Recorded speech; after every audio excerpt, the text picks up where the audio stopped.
Hello everyone and welcome to another brand new video. Today we have to go over the most recent episode of Pokemon Horizons. Now this episode was continuing off from the last one, and to my surprise it really wasn't as action-packed as I imagined. If we all remember, last time we had Liko, Roy, and the Rising Voltacklers sailing on the water looking for Lucius's Lapras, which they did find, and they noticed that it was all beat up and scarred, and they were really confused on what was going on. And we found out that it had this gang of Poke Pirates just taking people's food, and they were about to confront all of the pirates, the other random wild Pokemon.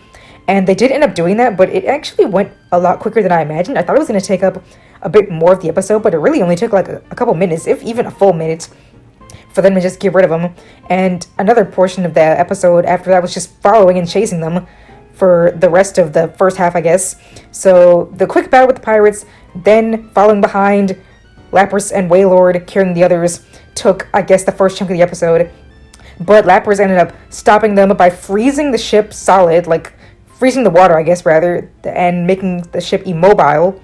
So they couldn't move, and, they were trying to figure out what to do. And long story short, we don't really end up seeing what they do. We just kind of see them all of a sudden just teleport to the cave where they're hanging out. I know they don't really teleport, of course, but I mean, they skip the scene. We don't really see what happens.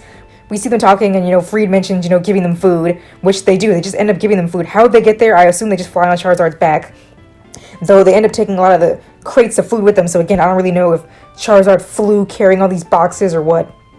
But yeah, we don't really end up seeing them get over there. They just kind of appear there, which I think was kind of weird. I don't see why we couldn't see them solve the problem of getting the ship thawed out and then just, transport themselves over there normally. But I guess they were kind of running low on time, and they said, you know what, let's just make it so they're there. And so they bring the food, and the pirates are happy, and then Lapras ends up remembering everything thanks to Terrapagos and Liko, and that's pretty much it. They end up allowing Lapras allows itself to be caught, and it leaves his friends, and then the episode ends with us seeing Rayquaza in the sky. Like, finally, after ages, we finally see Rayquaza again. So, yeah, the episode, again, it wasn't as action-packed as I thought, because the fight against the pirate Pokemon was, like, literally a couple minutes, if that, and everything else was kind of just sailing and talking, and then finally they just give them food at the end, and everything's fine. So, yeah.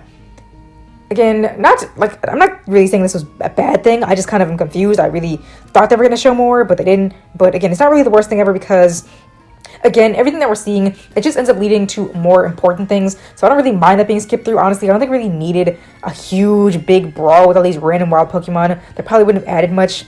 I just expected more. But anyway, long story short, the episode ends, like I said, with Rayquaza, and that actually leads into the next episode, which I don't think we had the title for the next episode until, like, today, after the episode aired. And the next episode is going to be that not only is it Rayquaza showing up again, but Amethio is. And based on the preview, he seems to be alone. I don't think Zerk and Anya are with him, so it seems like he's just there by himself. And he challenges Rayquaza to a battle, and I guess Roy does as well, but Amethio kind of takes over. Now, why this happens, I have no clue. I guess we'll see next time, but Amethio, he just shows up out of the blue, out of nowhere, and takes on Rayquaza, who also is showing up out of the blue. We haven't really seen Rayquaza in a hot minute. It keeps being mentioned, of course, because it's one of the driving forces of the series, chasing after it, but it hasn't been seen in a while. But now it appears once again, and now that it's here, Amethio's challenging it. Again, I don't really see why, because Amethio, he wasn't really doing most of this stuff fighting these Pokemon from Lucius. He was really just trying to go after Liko and this pendant. Now I guess he's just going after Rayquaza alone. So yeah, I guess they're just trying to keep Amethio and this whole Rayquaza thing relevant, and that's going to come up next time, so that's pretty interesting. I didn't expect that to be happening. But yeah, so next episode looks like it'll also be, well, maybe this one will be more action-packed than today, because like I said, I expected more from today, but I guess that wasn't the plan. But next week, it looks like there's going to be a bit more going on. But we'll just have to wait and see. But yeah, overall, this episode was pretty good. Let me know what you guys thought about it in the comments. Also, do not forget, next week, we will be getting the release of the second DLC, the Indigo Disc. And I believe next week we'll actually also be seeing Terrapagos in its, actual complete terrestrialized form, as opposed to just a normal form, based on the preview. So that'll be interesting to see as well. So, thank you guys so much for watching this video. Let me know what you guys thought of it in the comments, and I will see you all next time. Thank you!